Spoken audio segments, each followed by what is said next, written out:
para jemaah sekalian mungkin yang berada di belakang bisa maju ke depan bersama-sama dengan kajian beliau biar lebih khusus dan lebih nyaman penyampaian materi. Demikian.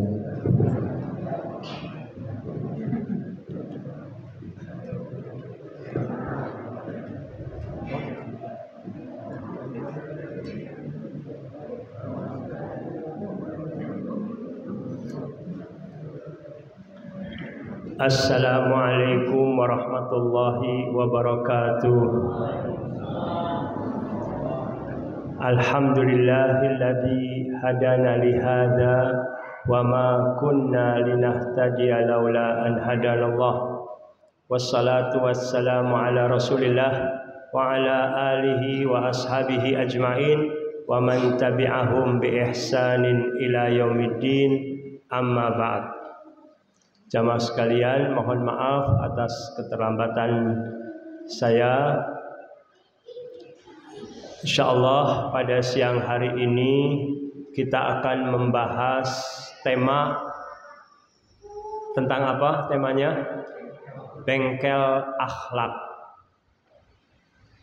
Mengapa disebut bengkel akhlak ini? Mohon maaf, bukan berarti karena ada juga sebagian orang yang menegur saya dengan istilah ini. Ini merupakan nama sebuah buku ya, judul sebuah buku yang saya tulis dengan judul Bengkel Akhlak.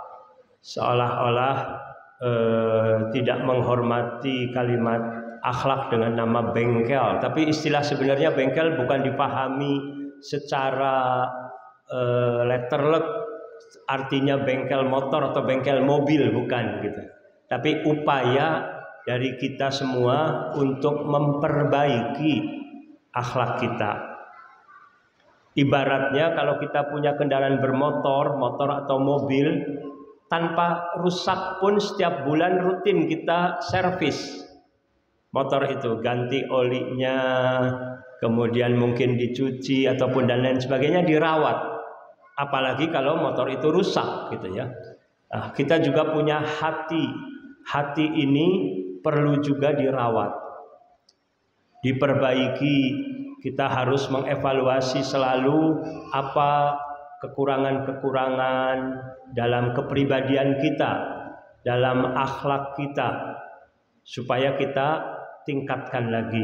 Di mana Nabi kita Nabi Muhammad SAW diutus untuk menyempurnakan akhlak. Allah juga berfirman di surat Al-Qalam, wa innaka la'ala khuluqin azim, dan sesungguhnya engkau berada di atas akhlak yang agung. Apa itu akhlak? Akhlak itu dari bahasa Arab, dari kata khuluqu atau khulqu gitu ya.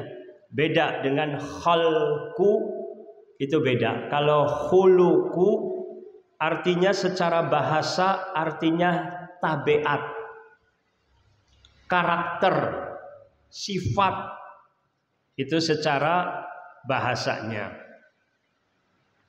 Kemudian secara istilah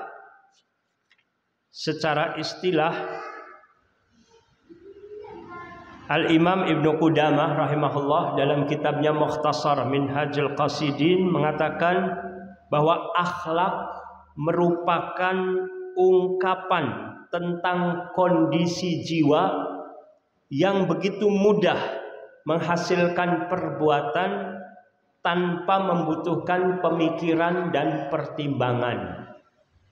Ungkapan tentang kondisi jiwa yang begitu mudah menghasilkan perbuatan tanpa membutuhkan kepada pemikiran atau pertimbangan. Berarti akhlak ini merupakan reaksi spontan seseorang. Reaksi spontan. Kalau kita baru bertemu dengan seseorang, baru pertama kali atau jarang bertemu, sulit untuk kita bisa menilai akhlak orang tersebut. Tetapi kalau kita sudah lama bergaul Dengan seseorang kita akan tahu bagaimana karakter kepribadiannya. Seperti seorang suami dan istri, masing-masing sudah tahu karakter pasangannya. Orang tua dengan anaknya, orang tua tahu sifat-sifat anaknya, anak-anaknya juga tahu sifat orang tuanya, gitu ya. Karena sudah lama bergaul. Dalam kitab sejarah diceritakan di masa Khalifah Umar radhiyallahu anhu, ada orang yang merekomendasikan orang lain sebagai orang yang baik. Lalu Khalifah Umar radhiyallahu anhu tanya, kamu pernah safar bersama tidak? Bepergian bersama gitu ya. Mungkin berangkat umroh bersama-sama berapa hari, atau haji bersama-sama. Tidak. Pernah jual beli, hubungan dagang jual beli tidak? Tidak. Kalau begitu Anda belum kenal dengan dia. Artinya tidak mudah untuk mengatakan saya mengenal dia dengan baik gitu ya. Ini manfaatnya apa? Di antaranya misalkan seorang ayah punya atau seorang ibu punya anak gadis perempuan. Ada yang datang mau melamar, meminang. Kita harus tahu dulu bagaimana agamanya dia. Agama bukan dalam sisi teori ya. Mungkin kalau secara teorinya, waduh, Masya Allah bacaan Qur'annya merdu, banyak hafal Al-Quran misalnya.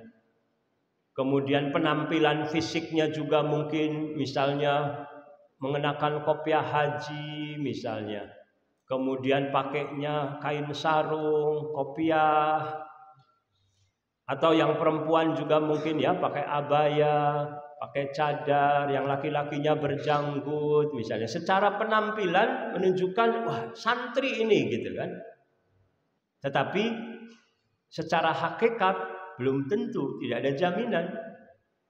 Bisa jadi dia orang yang sangat pelit misalnya, orang yang sangat mudah marah misalnya, orang yang egois misalnya ya, orang yang tidak bijaksana, orang yang kasar ucapannya misalnya. Nah, itu dari mana kita tahu? Kita perlu meneliti terlebih dahulu. Sebelum menerima lamaran seseorang, perlu meneliti, minta waktu, istikharah dulu, tanya kepada orang yang kenal dengan dia dengan baik, tolong jawab dengan jujur. Masalahnya anak saya mau dilamar. Ini diperbolehkan dalam kasus seperti ini menceritakan hal yang positif dan negatif. Tapi kalau tidak ada tujuan yang baik, haram hukumnya menceritakan aib saudara kita, termasuk ghibah. Tapi kalau seperti tadi, boleh diceritakan. Oh, yang saya tahu tentang dia adalah seperti ini, seperti ini, seperti ini. Kelebihannya, kekurangannya, silahkan pertimbangkan untuk diterima atau tidak lamaran tersebut. Itu diantara manfaatnya ya. Dan kalau kita bergaul dengan teman kita, tahu karakter teman kita tadi, ada yang kurang, ada yang salah, ada akhlaknya yang tidak baik, kita tutup aibnya. Bukan untuk kita sebarkan. Kita doakan, semoga Allah baguskan, perbaiki akhlak kita dan akhlak dia. Kita sebutkan nama teman kita tersebut, untuk agar Allah memperbaiki sifat-sifat yang kurangnya tadi. Lalu kita juga berusaha memperbaiki, menasehati dengan cara yang bijaksana. Al-mu'minu mir'atu akhihi. Orang beriman itu cermin bagi saudaranya. Kalau cermin itu kita lihat, kita bisa melihat wajah kita sendiri gitu kan. Maka orang yang beriman pun sama, adalah cermin bagi saudaranya. Wajib untuk kita saling mengingatkan, tawasau bil haqqi wa tawasau bis sabr. Saling menasehati untuk menepati kebenaran dan saling menasehati untuk menetapi kesabaran. Wa tawasau bil marhamah, juga saling mengingatkan, saling mewasiatkan dengan penuh kasih sayang. Ini penting. Sifat kasih sayang termasuk akhlak yang mulia. Jadi kalau ada orang yang ahli maksiat sekalipun, kita lihat banyak dosanya, ada rasa benci di hati kita kepada orang yang banyak berbuat dosa. Karena Allah ya bencinya ya. Ada ghirah gitu, kecemburuan. Tapi juga ada sifat penyayang yang menginginkan agar orang tersebut bisa berubah menjadi lebih baik. Itu harus ada. Bahkan kita juga benci kepada diri kita sendiri, marah kepada diri kita sendiri kalau kita juga melakukan suatu pelanggaran-pelanggaran dan dosa. Ada yang disebut an-nafsul lawamah, jiwa yang kita mencela diri sendiri atas kekurangan, atas dosa-dosa kita yang selalu kita perbuat, lakukan, sambil kita terus berdoa semoga Allah memperbaiki kekurangan-kekurangan diri kita. Ini manfaatnya apa? Supaya tidak merasa kita ini orang yang suci, orang yang paling baik, orang yang dijamin masuk surga, sedangkan orang lain tidak. Ini tidak boleh.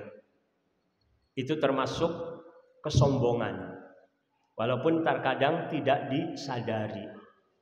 Meremehkan orang lain yang secara zahir lahiriah misalnya melakukan suatu pelanggaran-pelanggaran.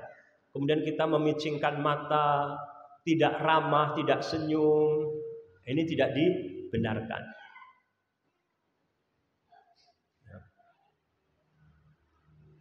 Saya teringat lagi ada 4 fenomena yang mengotori dakwah. Hal ini disampaikan oleh Syekh Saleh Al-Syekh Hafizahullah dalam ceramahnya. Ada 4 fenomena yang mengotori dakwah. Yang pertama, fenomena yang mengotori dakwah, memandang sesuatu hanya dari satu sisi. Memandang sesuatu hanya dari satu sisi. Yang kedua, al-isti'jal, artinya terburu-buru. Yang ketiga, fanatisme madhab dan fanatisme kelompok serta kultus individu. Yang keempat, menuntut kesempurnaan dari pihak lain. Kita bahas sedikit. Pertama, memandang sesuatu hanya dari satu sisi. Itu dalam masalah-masalah khilafiyah, dalam masalah-masalah ijtihad. Di antara ulama kita ada beda pendapat. Ada yang berpendapat bahwa hukum cadar menutup wajah itu wajib. Haram hukumnya membuka wajah bagi perempuan misalnya, kecuali dalam keadaan berihram untuk menunaikan ibadah umroh atau haji. Sebagian ulama lagi mengatakan tidak, aurat perempuan seluruh tubuhnya kecuali wajah dan telapak tangan. Jadi tidak masalah, bukan wajib, tidak haram untuk dibuka. Di antara ulama kita ada perbedaan pendapat dalam masalah ini. Bagaimana sikap kita sebagai penuntut ilmu? Kita berusaha mempelajari, mendalami mana pendapat yang menurut kita lebih kuat, lebih rajih kalau kita mampu untuk meneliti. Tapi kalau tidak ada kemampuan untuk meneliti, kita ikuti pendapat ustadz yang kita percaya. Ustadz berpendapatnya seperti itu, ya saya mengikuti pendapat seperti itu, yang diistilahkannya taklid gitu ya bagi orang awam. Tapi bagi penuntut ilmu perlu mempelajari mendalam. Setelah kita yakin dengan satu pendapat, saya berpendapat yang lebih benar, yang lebih mendekati kepada kebenaran adalah pendapat A misalnya. Atau bahkan juga kita mengatakan saya meyakini pendapat B itu salah. Boleh saja mengatakan demikian. Yang tidak boleh apa? Tidak boleh memaksakan pendapat kepada orang lain. memusuhi orang yang berbeda pendapat dengan kita. Yang tidak boleh adalah tidak menghormati, tidak menghargai orang yang berpendapat berbeda dengan kita. Selama orang lain itu juga mengikuti pendapat ulama yang lain dengan dalilnya masing-masing atau dengan istidlalnya masing-masing. Kadang dalilnya sama, tapi pemahaman terhadap dalilnya yang berbeda. Ini contoh ya. Jadi kita semakin belajar harus wawasannya semakin luas. Dan diantaranya wawasan seseorang semakin luas kalau dia itu juga suka bepergian keluar daerah. Kalau hanya di satu tempat saja terkadang seperti katak dalam tempurung. Tapi ketika dia keluar, dia lihat di dunia lain, oh ternyata ada yang berbeda. Seperti mungkin saudara-saudara kita yang pernah berangkat umroh atau haji.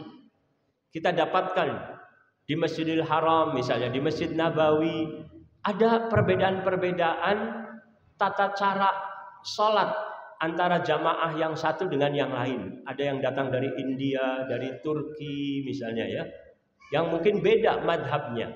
Atau bahkan imam Masjidil Haramnya sendiri berbeda madhab dengan kita misalkan. Imamnya kok pada saat baca surat Al-Fatihah tidak mengeraskan bacaan Bismillahirrahmanirrahimnya gitu kan. Kebiasaan di masyarakat Indonesia yang bermadhab Syafi'i membaca dengan keras, dengan jahar Bismillahirrahmanirrahim.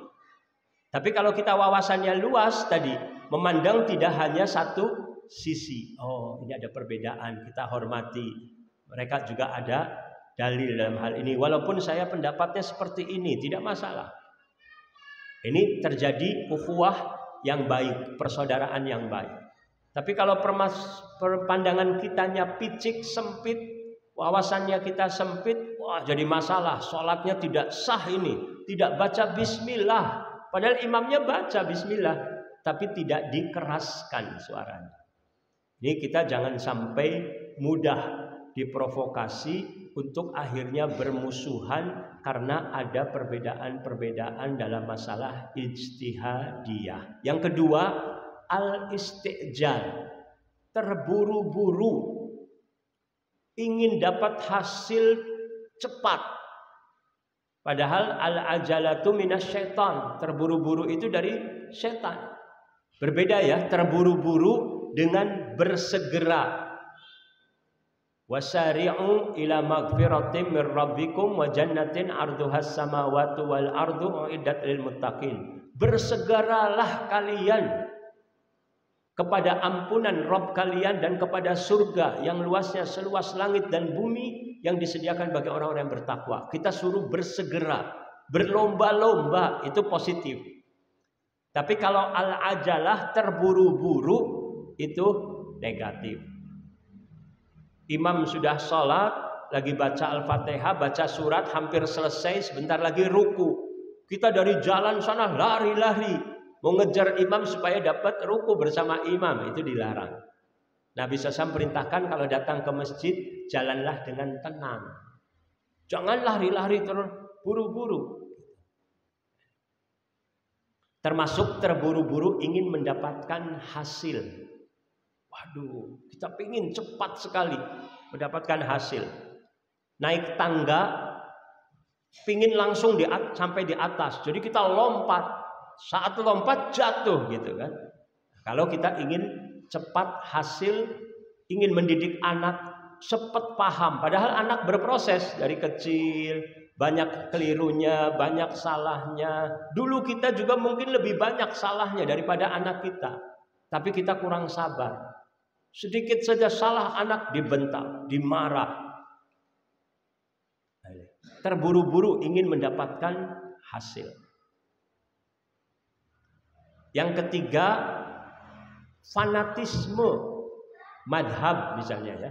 Silahkan seseorang mengikuti satu madhab tertentu dalam fikih sebagai bentuk metode dalam hal belajar fikih. Ada yang bermadhab Syafi'i, ada yang bermadhab Hambali, Maliki, Hanafi. Silahkan, atau yang lain dari itu. Tetapi jangan fanatisme yaitu menganggap pendapat madhabnya saja yang paling benar. Yang selain berpendapat dengan pendapat kami berarti batil, salah, gitu. Itu tidak benar. Kecuali dalam hal yang sifatnya prinsip. Kalau prinsip kita harus yakin. Inna dina indallahil Islam. Sesungguhnya din yang diridhoi di sisi Allah adalah Islam. Barang siapa yang menganggap ada Tuhan selain Allah ini ada yang lain, maka ini tidak benar misalnya. Menganggap Allah memiliki anak misalnya. Ini keyakinan bagi kita gitu ya. Sebagai bentuk kekufuran misalnya. Ada orang yang menganggap ada nabi lagi setelah Nabi Muhammad SAW. Wah, tidak benar ini. Prinsip Nabi Muhammad SAW nabi yang terakhir. Ada orang yang mencela sahabat Nabi, bahkan sampai mengkafirkan sahabat Nabi radhiyallahu anhum. Wah, ini sudah berjalannya di luar rel yang benar. Tidak bisa kita katakan toleran, hargai, hormati, walaupun nanti bagaimana cara kita mendakwahi mereka tersebut itu masalah lain. Mungkin dia tidak paham, dia dapat dari gurunya seperti itu. Dia belum mengerti, maka perlu ud'u ila sabili rabbika bil hikmah wal mau'izatil hasanah wajadilhum billati hiya ahsan. Dakwahi dengan cara yang lebih baik. Ya. Ada lagi fanatisme madhab, fanatisme kelompok juga. Orang berkelompok-kelompok silahkan. Ada yang aktif di satu ormas tertentu, di lembaga tertentu, di sekolahan tertentu, di yayasan tertentu, di DKM masjid tertentu, sebagai payung saja, sarana untuk mempraktekkan firman Allah, wa ta'awanu 'alal birri wat taqwa wa la ta'awanu 'alal itsmi wal udwan. Tolong menolonglah kalian dalam hal kebaikan dan takwa, dan janganlah kalian tolong menolong dalam hal dosa dan permusuhan. Tapi jangan sampai kita ini tidak ramah kepada orang yang di luar kelompok kita. Karena merasa kelompoknya inilah komunitas kamilah yang memiliki kunci surga. Jangan. Takut justru dia memiliki sifat sombong, malah tidak dapat kunci surga. Nabi SAW menyebutkan la yadkhulul jannah man kana fi qalbihi mithqala dzarrah min kibr. Al-kibru batarul haq wa ghamtun nas. Tidak akan masuk surga orang yang di hatinya masih ada sedikit sifat sombong. Sombong itu menolak kebenaran dan meremehkan manusia, merendahkan manusia. Tidak boleh. Jadi kita tetap, walaupun tidak satu lembaga, tidak satu payung, mereka adalah saudara kita. Innamal mu'minuna ikhwah. Sesungguhnya orang beriman itu bersaudara. Al-muslimu akhul muslim. Muslim itu saudara bagi muslim lainnya. Kita harus sadari. Ini perintah sabda Nabi SAW. Jangan kemudian karena kita meyakini adanya pelanggaran, adanya kekeliruan, adanya kemaksiatan, adanya dosa yang menjadikan kita menganggap mereka bukan saudara kita, seolah-olah sebagai musuh. Na'udzubillah. Betul ada ghirah, amar ma'ruf nahi mungkar, kecemburuan, tidak suka. Kita selalu berdoa, Allahumma habib ilainal iman wa zayyinhu fi qulubina wa karrih ilaina al-kufra wal fusuqa wal isyan. Ya Allah, berilah rasa cinta kepada kami akan keimanan. Hiasilah keimanan di hati kami. Ya Allah, berilah kepada kami rasa benci kepada kekafiran, kefasikan, dan kemaksiatan. Itu hal yang benar. Tapi seperti saya katakan, harus punya sifat rahmah, kasih sayang. Mereka adalah saudara kita. Ada hak mereka, ada kewajiban kita. Hak mereka, kalau kita jumpa dengan sesama muslim, harusnya mengucapkan salam. Jangan sampai, ini sih bukan teman pengajian saya, nggak salah masalah, beda jalan, misalnya beda jalur. Jangan. Mereka adalah saudara kita. Nggak usah nunggu, wah saya orang tua, harusnya dia yang lebih muda yang memulai mengucapkan salam. Dia nggak memulai, biar saya nggak usah memulai. Nggak usah. Kita cari ridha Allah, kita ucapkan salam meskipun kepada yang lebih muda. Tetapi bagi orang yang lebih muda sebagai akhlakul karimah, adab Islam, etika Islam mengajarkan untuk hormat kepada orang yang lebih tua. Ini penting bagi generasi muda ya, supaya dia yang harusnya mendatangi orang tua, menyalami, gitu. Jangan menunggu, gitu istilahnya. Ini orang tua juga perlu banyak maklum kepada anak-anak muda sekarang yang katanya generasi milenial mungkin ya, yang kadang kurang paham etika-etika dan adab-adab, gitu. Sehingga kurang ramah, kurang menyapa. Sehingga akhirnya bisa timbul suudzon, setan masuk.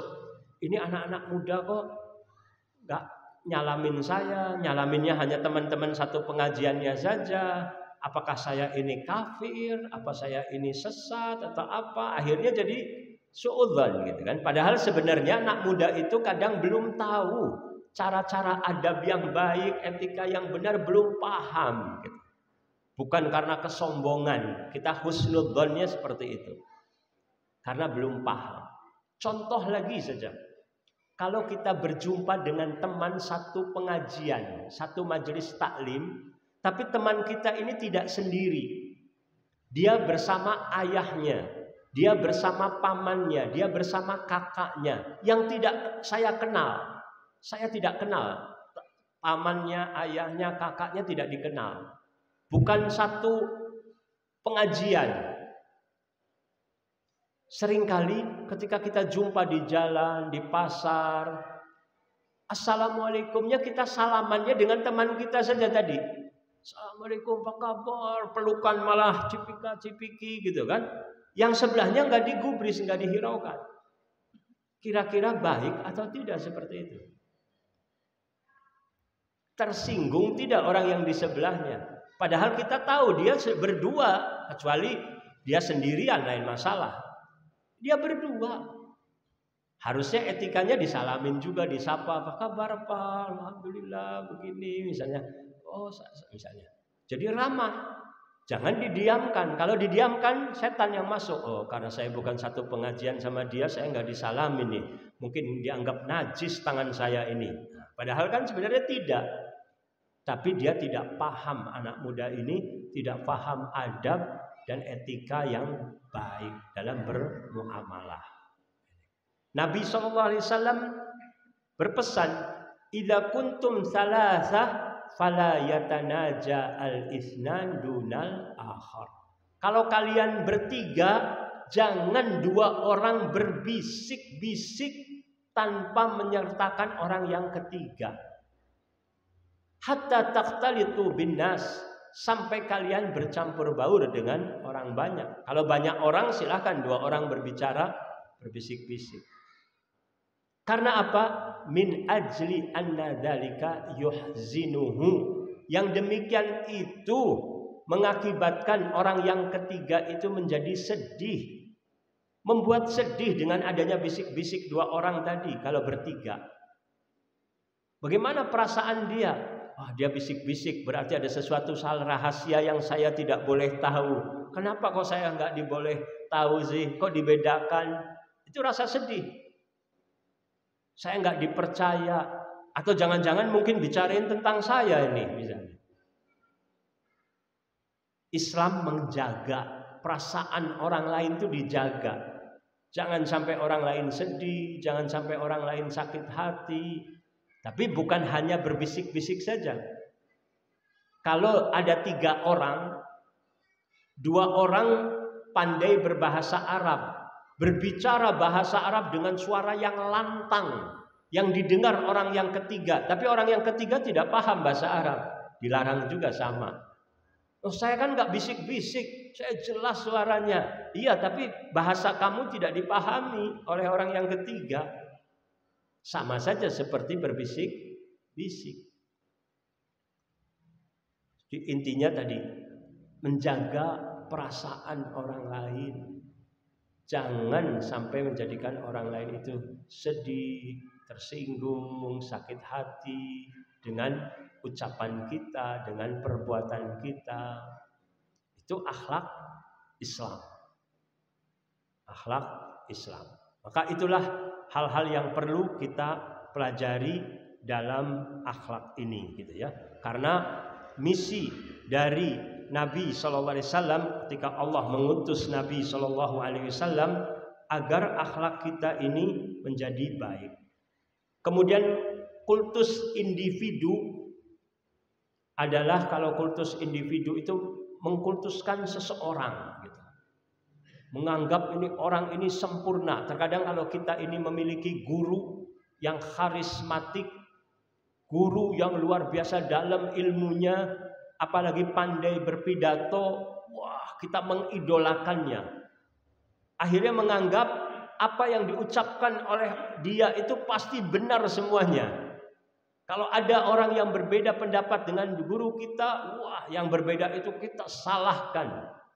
Ini tidak boleh cinta berlebihan kepada seorang manusia.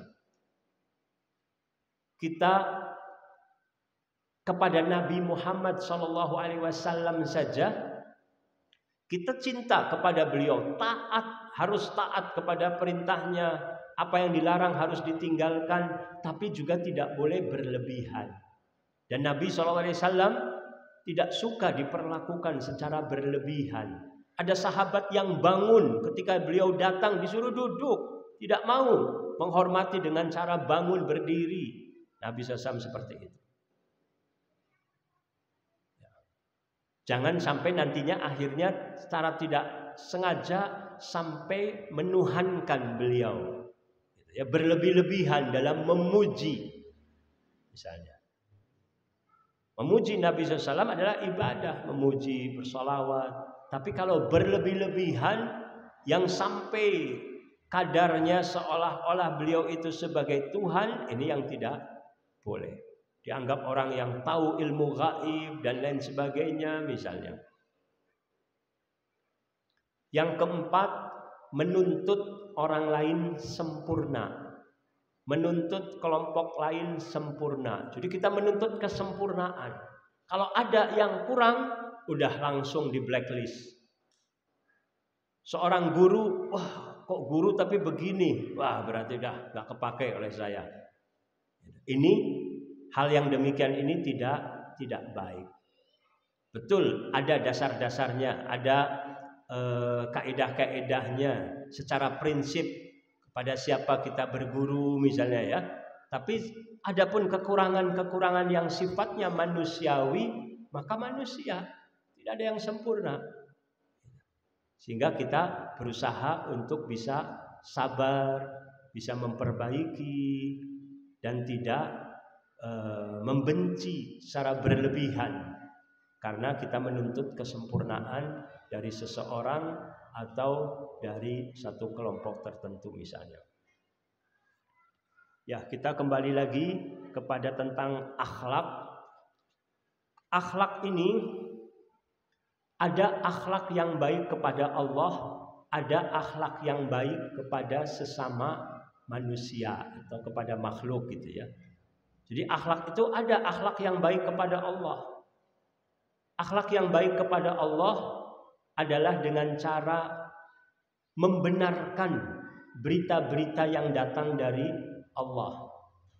Ketika kita baca ayat Al-Quran, Allah berfirman dengan ayat Quran ini, kita mengimani kebenaran isi Al-Quran. Sadaqallahul azim. Allah Maha benar. Juga apa yang disampaikan melalui Rasulullah SAW kita benarkan. Kalau kita sudah teliti ternyata hadisnya sahih, berarti itu juga merupakan wahyu dari Allah. Wa ma yantiqu 'anil hawa in huwa illa wahyun yuha. Apa yang dari Nabi SAW pun kita benarkan. Jangan kita tolak semata-mata tidak diterima oleh logika kita. Selama kita yakin bahwa hadisnya sahih dari Nabi SAW. Yang kedua, akhlak yang baik kepada Allah adalah patuh, tunduk, taat kepada Allah, menjalankan perintah-perintahnya, meninggalkan larangan-larangannya. Yang ketiga, dengan sabar dan ridha menghadapi musibah yang telah ditakdirkan oleh Allah kepada kita. Itu akhlak yang baik. Jadi kalau orang banyak menggerutu, mengeluh, dia tidak ridha dengan takdir Allah, ini orang yang tidak berakhlak. Saya pernah berjumpa dengan seorang ayah, punya anak laki-laki satu-satunya, nggak punya anak perempuan. Hanya satu anaknya laki-laki, ketika usia SMA anaknya meninggal dunia. Sangat terpukul sekali si ayah ini, tapi akhirnya dia mengucapkan ucapan yang tidak baik. Dia mengatakan, di mana keadilan Allah? Allah tidak adil. Saya cuma punya anak satu. Itu harapan saya nanti kalau hari tua saya, anak saya ini bisa merawat saya, kok dipanggil oleh Allah. Anak tetangga saya banyak anaknya nggak meninggal-meninggal. Saya rajin sholat 5 waktu, kok teganya Allah, na'udzubillah ya, bahasanya bersangka buruk kepada Allah itu dosa besar. Tapi kadang orang tidak sadar karena benturan musibah tadi ya. Saya ingatkan untuk bertakwa kepada Allah, istighfar, ta'awud, mengucapkan a'udzubillahi minasyaitonirrajim. Harus kitanya berhusnudzon kepada Allah, pasti ada hikmahnya. Semuanya kejadian ini ada hikmahnya. Belum tentu kalau anak ini hidup terus sampai dewasa akan apakah terus istiqomah baik. Jadi lebih baik meninggal sekarang daripada meninggal besok tapi nanti banyak penyimpangan misalkan. Tapi yang sekarang alhamdulillah istiqomah anaknya. Kemudian ditinggal wafat itu, tinggal wafat orang yang dicintai dari keluarga kita. Kalau kita sabar ridho, akan diberi pahala tanpa hisab, tidak terhingga banyaknya, tidak terhitung banyaknya.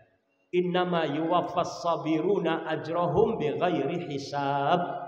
Itu firman Allah. Bahwasanya orang-orang yang sabar akan diberi pahala tanpa hisab, tidak terhitung. Berarti itu karunia dari Allah. Kalau kita sabar menghadapi musibah, merupakan kafarah, penghapus dosa. Jadi ini penting bagi kita untuk berhusnudzon kepada Allah. Kemudian akhlak yang baik kepada sesama, itu porosnya juga ada 3 hal. Yang pertama badlun nada, yang kedua kaful adha, yang ketiga watalaqatul wajhi. Watalaqatul wajhi. Yang pertama badlun nada, mengerahkan segala kemampuan kita untuk berbuat baik kepada sesama. Jadi orang yang suka berbuat baik, memberikan manfaat kepada sesama, itu tanda akhlak yang baik. Apakah berderma dengan harta untuk pembangunan masjid, misalnya Mu'alaf Center di Tanjung Pandan ini misalnya, membangun sekolah, membangun panti asuhan anak yatim misalnya, memberi biaya untuk ponakannya untuk sekolah misalnya.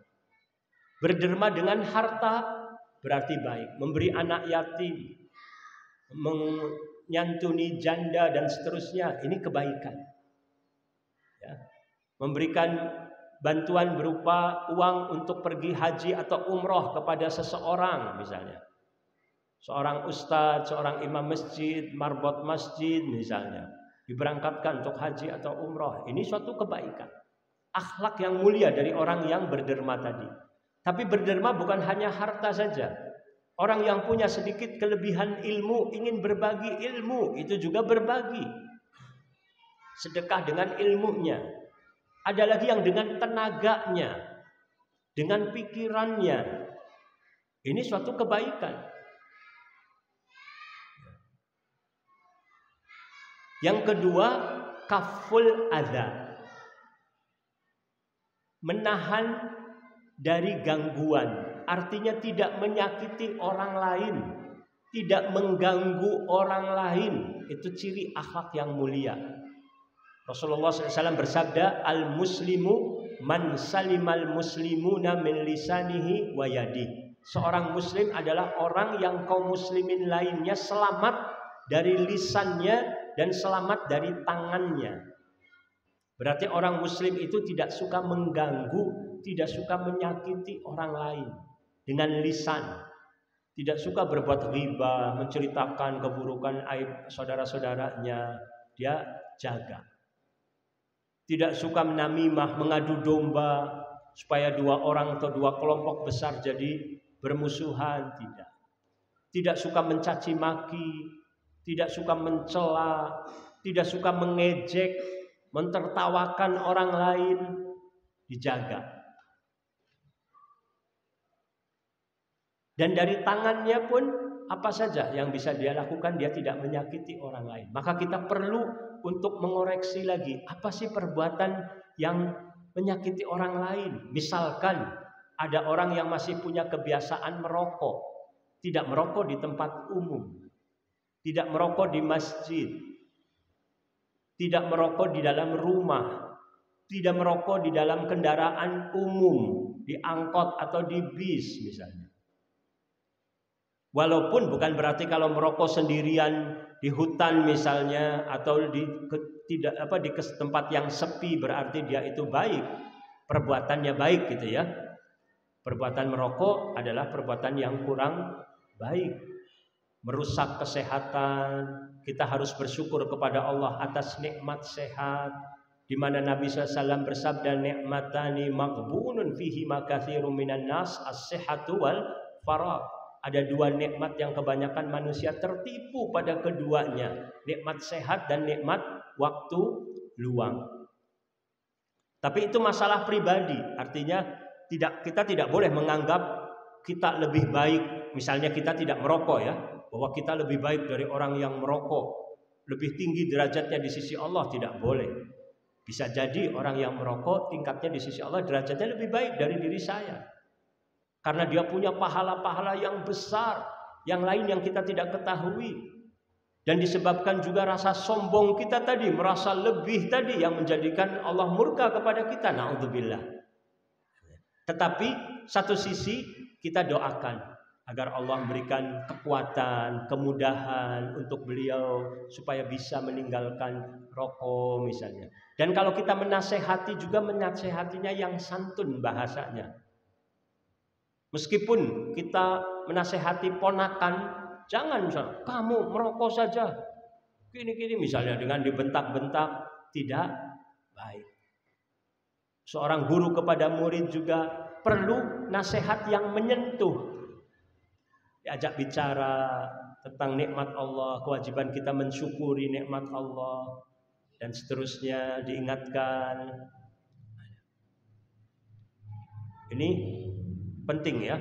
Saya teringat ada ulama dari Mesir jumpa dengan seorang penyanyi terkenal laki-laki yang biasa manggung dengan musik-musik.